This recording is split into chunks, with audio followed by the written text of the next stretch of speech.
Welcome to face master கம்மி யாரை பற்றி பார்க்க போகிறோம்னா அமமுக பார்த்திங்கன்னா தனித்து இப்போ இடைத்தேர்தலில் நிற்க போகிறதா தகவலியாக இருக்குது. ஸோ தமிழக பாஜக தலைவர் பார்த்திங்கன்னா மாறதுக்கான அதிகப்படியான வாய்ப்பு இருக்கதா சொல்கிறாங்க. ஸோ சௌமியா அன்புமணி பார்த்திங்கன்னா பாஜக மேலே மிகப்பெரிய அதிருப்தியில் இருக்காங்க. அதே மாதிரி பார்த்திங்கன்னா அமமுக கூட்டணி பாஜகவோட வச்சுருந்தாங்களா அதுலேருந்து வெளியே வர போகிறதா தகவலியாக இருக்குது. ஸோ எடப்பாடி பழனிசாமிக்கு எதிராக பார்த்திங்கன்னா உட்கட்சி பூசல் இருக்கதா சொல்கிறாங்க. பட் இப்போ ஓபிஎஸ் அணியாக முழுமையாக உடச்சிட்டான்ற மாதிரி பேச்சுக்கு போயிட்டுருக்கு. புகழேந்தி கேசி பழனிசாமியெல்லாம் வச்சு பார்த்தீங்கன்னா ஒருங்கிணைப்பு குழுன்னு சொல்லிட்டு பார்த்தீங்கன்னா ஓபிஎஸ் பின்னாடி இருக்க கீழே மாவட்ட செயலர் இருக்கலாம் அப்படியே பார்த்தீங்கன்னா அதிமுகவில் இணைக்கிறதா அவங்க வேலையே சொல்கிறாங்க. ஸோ எடப்பாடி பழனிசாமிகிட்ட விலை போயிட்டார் புகழேந்தி பார்த்தீங்கன்னா இவ்வளோ நாள் வஞ்சிட்டே இருந்தார். ஆனால் இப்போ பார்த்தீங்கன்னா ஓபிஎஸ் குறித்து அவர் தப்பான வழியில் போயிட்டு இருக்காரு. அவர் பார்த்தீங்கன்னா பாஜகவில் இணையலை, பாஜக சின்னத்தில் போட்டி இல்லை, அவர் தனி சின்னத்திலாம் போட்டிட்டார், சுயேட்சை சின்னத்திலாம் போட்டிட்டாரு. ஸோ அப்படி இருக்க ஒரு சூழ்நிலை அதிமுகவில் பார்த்தீங்கன்னா ஒரு அணியில் இணைக்கணும்னு சொல்லிட்டு தான் பார்த்தீங்கன்னா ஓபிஎஸ் முயற்சி பண்ணிட்டு வர்றாரு. ஆனால் பாஜக பக்கம் தப்பான வழியில் போகிறதா ஓபிஎஸ் ஆதரவாளர் இருந்த புகழேந்தி சொல்லியிருக்காரு. பட் இவர் எடப்பாடி பழனிசாமிகிட்ட விலை போயிட்டாருன்ற ஒரு கேள்வி இருக்குது. ஏன்னா இவர் ஏற்கனவே பார்த்தீங்கன்னா கர்நாடகாவோட பொதுச் செயலாளராக அதிமுக பொதுச் செயலாளர் இருந்தார். ஸோ அப்புறம் பார்த்தீங்கன்னா எடப்பாடி பழனிசாமியால் நீக்கப்பட்டிருந்தார். அந்த பதவியில் இருந்தவரும் பார்த்தீங்கன்னா ரிசைன் பண்ணிட்டு போயிட்டார். இப்போ திருப்பி அந்த பதவியை தரேன்னு சொன்னால பார்த்தீங்கன்னா அங்கிட்டு பக்கம் இணைஞ்சிட்டாருன்ற ஒரு கேள்வி. அதே மாதிரி நிறைய பேர் பார்த்தீங்கன்னா ஓபிஎஸ் போகிறதுக்கு தயாராகிட்டாங்கன்ற மாதிரி பேச்சுக்கு போயிட்டுருக்கு. அதுலேயும் பார்த்தீங்கன்னா குறிப்பிட்டு டெல்டா பகுதியில் இருக்க வைத்தியலிங்கம் பேரும் அடிபட்டிருக்கு. வைத்தியலிங்கம் பார்த்தீங்கன்னா எடப்பாடி பழனிசாமி பக்கம் போகாததுக்கு முக்கியமான காரணமே வேலுமணி தான். வேலுமணி பார்த்தீங்கன்னா தமிழ்நாடு ஃபுல்லாமே அவரோட தலைமையில் ஆட்களை அவரோட ஆதரவாளர் போட்டனால வேலுமணிக்கும் வைத்தியலிங்கம் பார்த்தீங்கன்னா அதிமுக ஆட்சி காலத்திலே மனக்கசப்பு இருந்துச்சு. இப்போ பார்த்தீங்கன்னா அதெல்லாம் மறந்துட்டு வைத்தியலிங்கத்தை பார்த்தீங்கன்னா வேலுமணி சந்தித்து பேசியிருக்கதா சொல்கிறாங்க. ஸோ அவர் எடப்பாடி பழனிசாமி பக்கம் போகிறதுக்கு அதிகப்படியான வாய்ப்புகள் இருக்கதா சொல்கிறாங்க. பட் ஓபிஎஸ் பார்த்தீங்கன்னா வைத்தியலிங்கையும் சமாளிக்கிறதுக்கு பார்த்தீங்கன்னா பேச்சுவார்த்தை நடத்திட்டு இருக்கதா சொல்கிறாங்க. ஸோ அதிமுகவில் பார்த்தீங்கன்னா எடப்பாடி பழனிசாமி மட்டும் பார்த்தீங்கன்னா தலைமையில் 10 தேர்தலையும் பார்த்தீங்கன்னா மிகப்பெரிய தோல்வி. அதிமுக 2,50,00,000 உறுப்பினர்களை கொண்டதுன்னு சொல்லிட்டு பேரேக்கம்ன்ற மாதிரி பெரிய இயக்கம் தமிழ்நாட்டில்ன்றா சொன்னாலுமே 60 லட்சம் வாக்குகள் தாண்ட முடியாத அது எப்படி பெரிய இயக்கமாக இருக்குன்ற மாதிரி பார்த்தீங்கன்னா பாஜகவோட மதுரை வேட்பாளர் இருந்தா பார்த்தீங்களா ராம சீனிவாசன் அவர் கேள்வி கேட்டிருக்காரு. மதுரையிலும் பார்த்தீங்கன்னா பாஜக 2வது இடம், அதிமுக பார்த்தீங்கன்னா 3வது இடத்துக்கு தள்ளப்பட்டுருந்துச்சு. ஸோ இதெல்லாம் வச்சு பார்க்கும்போது அதிமுக பார்த்தீங்கன்னா மிகப்பெரிய ஒரு பின்னடை சந்தித்துக்கு ஒரு சூழ்நிலை. பாமக பார்த்தீங்கன்னா இப்போ அந்த விக்கிரபாண்டி இடைத்தேர்தலில் நிற்கிறாங்க. ஸோ அவங்களுக்கு அகென்ஸ்டாக பெரிய லெவலில் வேட்பாளர் நிப்பாட்டமாக கணிசமான வாக்குகள் வாங்கலாம்ன்ற ஒரு எண்ணத்தில் தான் இப்போ இருக்காங்க. ஏன்னா டக்குன்னு பார்த்தீங்கன்னா பாமக பாஜக பக்கத்துலேருந்து விட்டுட்டு அதிமுக பக்கம் வராது. ஏன்னா அதிமுக பார்த்தீங்கன்னா நாடாளுமன்ற தேர்தலில் பார்த்தீங்கன்னா பெரிய லெவலில் ஸ்வீட் பாக்ஸ் எல்லாம் செலவு பண்ணவே இல்லை. ஸ்வீட் பாக்ஸ் எடுத்தீங்கன்னா இடியை விட்டுருன்ற மாதிரி டெல்லியை பயமுறுத்தினால அமைதியாக இருந்துட்டாங்க. பாமகவும் பார்த்தீங்கன்னா அன்புமணி மேலே ஒரு 2 சிபிஐ வழக்கு இருக்கிறனால பார்த்தீங்கன்னா பாஜகவோட இணைய செயல்பாட்டை தான் தம்பிக்க முடியுன்ற ஒரு சூழ்நிலை நெருக்கடிலாம் இருக்குது. அதனால தான் அதிமுகவோட போகல. ஸோ 2026 நெருங்குற நேரத்தில் பார்த்தீங்கன்னா பாமக பாஜகவோட விட்டுட்டு அப்படியே அதிமுக பக்கம் போகிறதுக்கான அதிகப்படியான வாய்ப்பு இருக்குது. இப்போ அமமுக பார்த்தீங்கன்னா தனித்து போட்டின்னு சொல்லிட்டு பார்த்தீங்கன்னா டிடி தினகரன் அறிவிக்க வாய்ப்பு இருக்குன்னு சொல்கிறாங்க. ஸோ ஏற்கனவே டிடி தினகரன் தோல்வி அடைஞ்சிருந்தாலுமே தேனியில் பாஜக தான் உள்ளடி வேலை பார்த்துட்டாங்கன்ற மாதிரி பார்த்தீங்கன்னா அவரும் நினச்சிட்டு இருக்காரு. விஜய பிரபாகரன் பார்த்தீங்கன்னா நம்மளுக்கு விருதுநகர் நின்றார். வாக்கு திருப்பியும் பார்த்தீங்கன்னா மறு எண்ணிக்கை நடக்கிறதுக்கான வாய்ப்பு இருக்குன்றாங்க. ஸோ எடப்பாடி பழனிசாமி அணியில் யாருமே கூட்டணி கட்சியும் யாரும் ஜெயிக்கல. ஓரளவுக்கு பார்த்தீங்கன்னா கிட்ட நெருங்கினதே பார்த்தீங்கன்னா விஜய பிரபாகரன் தான். அப்புறம் இருக்க ஒரு சூழ்நிலை அதிமுகவில் ஒரு சீட்டு வருமான்ற ஒரு எதிர்பார்ப்பு இருக்குது. கூட்டணி கட்சியாக பார்த்தீங்கன்னா விஜய பிரபாகரன் ஜெயிக்கிறதுக்கான வாய்ப்பு அதிகம்ன்ற மாதிரி பேச்சுக்க போயிட்டுருக்கு. ஸோ அடுத்து பார்த்தீங்கன்னா மோடி பார்த்தீங்கன்னா ஒரு ஆலோசனை வெளியிட்டிருக்காரு.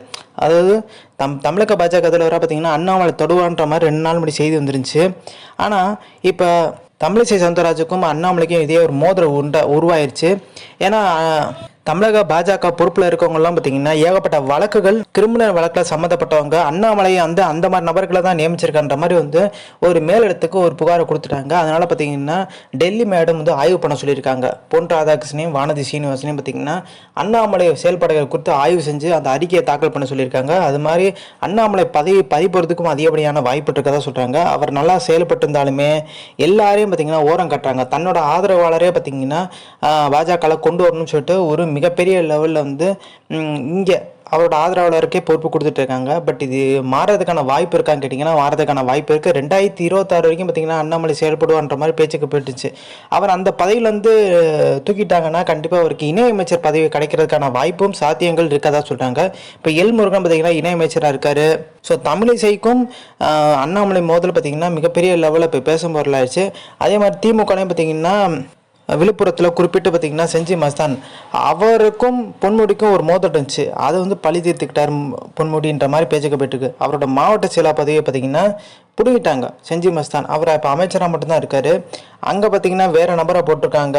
அதே மாதிரி அவர் பெரிய லெவலில் வந்து வேலை பார்க்கல.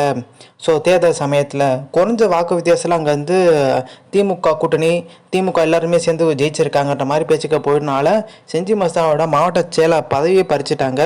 ஸோ அங்கே அவரோட மகன் செஞ்சி மஸ்தானோட மகன் மருமகனோட ஆதிக்கம் நிறையா இருக்குன்ற மாதிரி ஏகப்பட்ட குற்றச்சாட்டுகள் வரிசையாக அடிக்கிட்டே இருந்தாங்க. ஸோ பாமக திருப்பி தன்னோட பலத்தை காமிக்கணும்னா இந்த விக்கிரவாண்டி தொகுதியில் பார்த்தீங்கன்னா விழுப்புரத்தை தன்னோட பலத்தை காட்டின ஒரு நெருக்கடியில் இருக்காங்க. பாமகவோட கூட்டணியில் பாஜக இருந்தாங்க. அதனால் பார்த்தீங்கன்னா பாமக நின்றா பாஜக ஃபண்டை இருக்கிறதுக்கு தயாராக இருக்காங்க. இப்போ ஓரளவுக்கு பார்த்தீங்கன்னா தேர்தல் முடிஞ்சிருக்கு. தேர்தல் முடிஞ்சிருந்தாலுமே 40 இடங்கள் பார்த்தீங்கன்னா திமுக கூட்டணி திமுக தான் ஜெயிச்சிருந்தாங்க. ஸோ இது வந்து வச்சு இந்த தேர்தலும் திமுக தான் ஜெயிக்க முடியும்னு எந்த ஒரு உத்தரவாதமும் சொல்ல முடியாது. கருத்து கணிப்பெல்லாம் மாறதுக்கான அதிகப்படியான வாய்ப்புகள் இருக்குது. ஆனால் திமுக ஜெயிக்கிறதுக்கான வாய்ப்புகள் இருந்தாலுமே ஜெகன்மோகன் ரெட்டியும் தெரியும் சந்திரபாபு நாயுடும் பார்த்திங்கன்னா மோதி கொண்டாங்க. ஸோ அந்த மோதலை பார்த்திங்கன்னா ரொம்ப வந்து தரைக்குறவெல்லாம் ஜெகன்மோகன் ரெட்டி பேசும்போதெல்லாம் பெரிய லெவலில் வந்து ஜெகன்மோகன் ரெட்டி கட்சி தான் இடைத்தேர்தலில் உள்ளாட்சி தேர்தல், அதாவது இந்த சட்டமன்ற தேர்தலுக்கு முன்னாடி அதெல்லாம் பேசிட்டார். ஆனாலுமே அதுக்கு நடுவில் ஒரு சில உள்ளாட்சி தேர்தல் வந்துச்சு. இடைத்தேர்தல்லாம் வந்து பார்த்திங்கன்னா ஜெகன்மோகன் ரெட்டி தான் ஜெயிச்சிருந்தார். ஆனால் அதுக்கப்புறம் பார்த்திங்கன்னா நம்ம தான் சட்டமன்ற தேர்தலும் ஜெயிப்போம்னு சொல்லிட்டு பார்த்திங்கன்னா ஜெகன்மோகன் ரெட்டிலாம் நினச்சிட்டு இருந்தார். ஆனால் அந்த ட்விஸ்ட் என்னென்னா மொத்தமாகவே காலி பண்ணிட்டாங்க. எதிர்கட்சியாக கூட பார்த்திங்கன்னா ஜெகன்மோகன் ரெட்டியால் வர முடியல. ஸோ இந்த மாதிரி அமையறதுக்கான வாய்ப்புகள் அதிகம்ன்றாங்க. ஸோ அங்கிட்டு சிவி சண்முகம் பார்த்திங்கன்னா மும்முனை போட்டி கொடுக்க போகிறாங்க. சிவி சண்முகம் பார்த்திங்கன்னா தன்னோட பலத்தை காமிக்கிறதா சொல்கிறாங்க. அடுத்து பாமகக்கு தான் அங்கே அதிகப்படியான ஓட்டுகள் வந்து ஒழுங்கும். தருமபுரியில் பார்த்திங்கன்னா எப்பயுமே அன்புமணி ராமதாஸுக்கு ஓரளவுக்கு கணிசமான தொகுதியில் வந்து நிற்பார். போன 2019 நாடாளுமன்ற தேர்தலில் 60,000 வாக்கு வித்தியாசத்தில் தோத்தார். ஆனால் இந்த வாட்டி பார்த்திங்கன்னா சௌமியா அன்புமணி ஒரு 30,000 29,000 வாக்கு வித்தியாசத்துலாம் பார்த்திங்கன்னா தோற்றுருக்காங்க. ஸோ அங்கே வந்து பார்த்திங்கன்னா வன்னியர் சமுதாய மக்கள் பார்த்திங்கன்னா பாமகக்கு தான் அதிக வாக்குகள் பார்த்திங்கன்னா போடுவாங்கன்னு சொல்கிறாங்க. ஸோ இந்த இடைத்தேர்தலும் பார்த்திங்கன்னா தன்னோட பலத்தை காமிக்கணும். அதே மாதிரி தொடர்ந்து தோல்வி 2004 அப்புறம் பெரிய லெவலில் பாமக வெற்றியே இல்லை. ஸோ சொல்கிற மாதிரி வெற்றியே இல்லாதனால பார்த்திங்கன்னா அந்த கட்சியை கொஞ்சம் வந்து டல்லாக தான் இருக்குது. இப்போ அடுத்த அதிமுகவோட பார்த்திங்கன்னா சட்டமன்ற தேர்தலில் கூட்டணி வைப்பாங்களான்னு கேட்டிங்கன்னா வைக்கிறதுக்கான வாய்ப்பு இருக்குது. இப்போ பாஜகவோட பார்த்திங்கன்னா ஓட்டு சதவீதம் வந்து ஏறி இருக்குது. ஸோ இப்போ இதுக்கு முக்கியமான காரணமே வந்து பாஜக தனித்து நின்று பார்த்திங்கன்னா தங்களோட பலத்தை காமிச்சிருக்காங்க. தனித்து நின்றால் தான் இவ்வளோ வாக்குகள் நம்மளுக்கு தமிழ்நாட்டில் இருக்குன்னு சொல்லி தெரிஞ்சிருக்குன்ற மாதிரி அண்ணாமலை சொல்லியிருக்காரு. அதே ஸ்டாண்டில் பார்த்திங்கன்னா காங்கிரஸ் தலைவர் பார்த்திங்கன்னா செல்வ பெருந்தகைன்னு சொல்லியிருக்காங்க. நம்ம தனித்து நின்றால் நம்மளோட பலம் தெரியும், நம்ம இன்னொருத்தவங்கள்ட்ட பார்த்திங்கன்னா கெஞ்சி நிற்க முடியாது. கிட்டத்தட்ட பார்த்திங்கன்னா நம்ம தமிழ்நாட்டில் ஆட்சி பண்ணி 50 வருஷத்துக்கு மேலே ஆயிடுச்சு. இனியும் பார்த்திங்கன்னா பொறுத்துட்டு இருக்கக்கூடாது, நம்ம வந்து தனித்து நிற்கிறதுக்கான வேகம் எடுக்கணுன்ற மாதிரி இருந்து, அதாவது திமுக கூட்டணி விட்டு காங்கிரஸ் தனியாக நிற்கணுன்ற மாதிரி ஒரு ஸ்டாண்ட் எடுக்கிறாரு. அதுக்கு EV.K. இளங்கோவன் மிகப்பெரிய எதிர்ப்பு கொடுக்குறாரு. இதே மாதிரி தான் பார்த்திங்கன்னா அதிமுக விட்டு தனியாக விலகி பாஜக ஒரு குறிப்பிட்ட கணிசமான சதவீதம் வாங்கியிருக்காங்க. இது பார்த்திங்கன்னா காங்கிரஸை விட அதிகம். 2வது இடத்துக்கு பார்த்திங்கன்னா பாஜக முன்னேறி இருக்குது. அப்போ பாஜக பார்த்திங்கன்னா தமிழ்நாட்டிலே நுழைய முடியாதுன்னு சொல்லிட்டு ராகுல் காந்தி சொன்னதை வந்து உடச்சிட்டாங்க. கிட்டத்தட்ட நுழைஞ்சிட்டாங்க, ஓரளவுக்கு பெர்ஃபார்ம் பண்ண ஆரம்பிச்சிட்டாங்க. ஸோ இந்த இன்ஃபர்மேஷன் பிடிச்சா லைக் சார். தேங்க்ஸ் ஃபார் வாட்சிங் திஸ் வீடியோ.